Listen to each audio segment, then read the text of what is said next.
हमारे बीच में आए हैं हमारा हौसला बढ़ाने, हमारा समर्थन करने, आपका भी तहे दिल से धन्यवाद। और यहाँ पर उपस्थित सभी जाट आरक्षण समिति के सभी सदस्य, बड़े भाई नैम सिंह जी फौजदार जी और सभी लोगों को मैं बहुत बहुत धन्यवाद देना चाहूँगा, आपका आभार व्यक्त करना चाहूँगा कि आपने आज ये सभा का आयोजन किया है। और हमारे युवा साथियों की जो मांग है, और मैं कहूँगा मांग नहीं है, हमारे युवा साथियों का हक है, उस हक के लिए आज हमने सभा का आयोजन किया है। भाइयों, जैसा बड़े भाई नैम सिंह जी अभी आपको बता रहे थे जाट आरक्षण के बारे में, और खास तौर से भरतपुर, धौलपुर और अब हमारा डीग जिला हो गया है, इन जिलों के युवा भाइयों के आरक्षण के लिए सबसे पहले 1999 में ये आरक्षण मिला, जाटों को आरक्षण मिला। उस समय बड़े भाई जगत सिंह जी के स्वर्गीय पिताजी कुंवर नटवर सिंह जी ने उसकी पैरवी करी केंद्र सरकार से,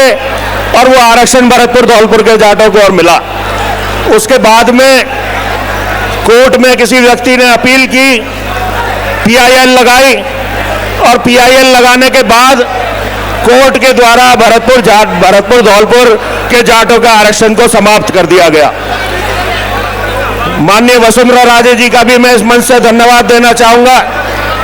कि उनकी सरकार में मेरे पिताजी कैबिनेट मिनिस्टर हुआ करते थे। उस समय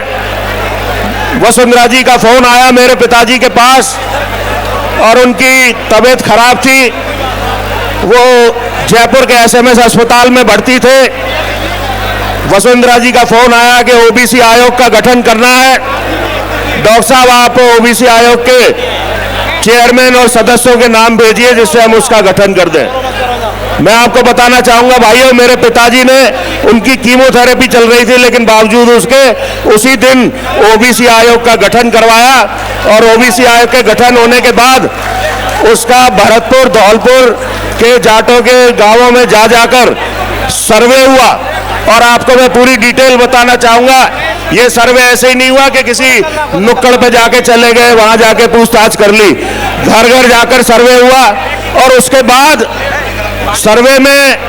प्रत्येक पंचायत समिति जो भरतपुर धौलपुर जिले में आती है, प्रत्येक ग्राम पंचायत में इस जाट आरक्षण के लिए अनुमोदन कराया गया, और करीब 1200 पन्नों की, अरे भैया बैठ जाओ यार, करीब 1200 पन्नों की सर्वे की रिपोर्ट भरतपुर धौलपुर के जाटों की तैयार हुई। और उसी रिपोर्ट के आधार पर वसुंधरा जी की सरकार में मेरे पिताजी के कैबिनेट मंत्री रहते हुए,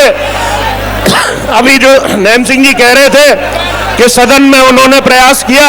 और बाहर सड़क पर महाराज साहब और नैम सिंह जी ने प्रयास किया, तब हमारे भरतपुर धौलपुर के जाटों को स्टेट में आरक्षण मिला। उसके बाद जब केंद्र में आरक्षण की बात आती है, तो मैं आपको बताना चाहूंगा भाइयों, जब पिछली बार जयचौली पे नैम सिंह जी बैठे थे धरना स्थल पे जाटों के आरक्षण की मांग को लेकर, सबसे पहले, तब मैं नया विधायक बना था, सबसे पहले अगर सरकार का कोई प्रतिनिधि के रूप में वहां पर गया तो मैं बड़े भाई नैम सिंह जी के पास वहां पर गया, और हमने सरकार से मांग रखी, मुख्यमंत्री जी से बात की। और मैं धन्यवाद देना चाहूंगा मुख्यमंत्री जी का भी कि उन्होंने NCBC आयोग में जो नेशनल कमीशन और बैकवर्ड क्लासेस है उसमें बात करके तुरंत हमें वहां पर समय दिलवाया, और हम NCBC में गए और हमने पूरी मजबूती के साथ उसकी पैरवी की। और ये नैम सिंह जी हमारे साथ में थे, उसके पैरवी करने के बाद हमें वहां पता लगा कि ये कोर्ट में मामला जो 9 राज्यों के साथ भरतपुर धौलपुर और डीग के जाटों का अटका हुआ है। मैं आपसे यही कहना चाहूंगा भाइयों कि हमसे पहले जो हमारे नेता रहे हैं भरतपुर में, चाहे वो कुंवर नटवर सिंह जी हो, चाहे वो डॉक्टर दिगंबर सिंह जी हो, चाहे वो महाराज साहब हो, सबने अपनी ताकत से भरतपुर धौलपुर के जाटों को आरक्षण दिलवाने का काम किया है। और आज इतनी भीड़ के सामने, इतने लोगों के सामने मैं और भाई जगत सिंह जी यहाँ पर हैं, मैं आपको ये कहना चाहूंगा,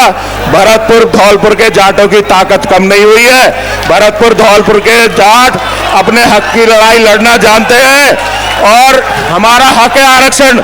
हमारे हक की लड़ाई हमें कहीं तक लड़नी पड़े हम लड़ेंगे। और हम, क्योंकि मैं खुद सरकार का हिस्सा हूं, मैं आपको गारंटी देता हूं कि सरकार की ओर से भरतपुर धौलपुर के जाटों में पैरवी में कमी नहीं आने दी जाएगी। आपके साथ हर गली, हर नुक्कड़, हर चौराहे पे आप जब याद करेंगे आपका ये बेटा हाजिर रहेगा। और अपनी बात समाप्त करने से पहले फिर से मैं एक बार हनुमान जी का धन्यवाद देना चाहूंगा। हालांकि भरतपुर धौलपुर के जाटों में ताकत की कमी नहीं है, बहुत शक्तिशाली है, महाराजा सूरजमल के वंशज है, लेकिन फिर भी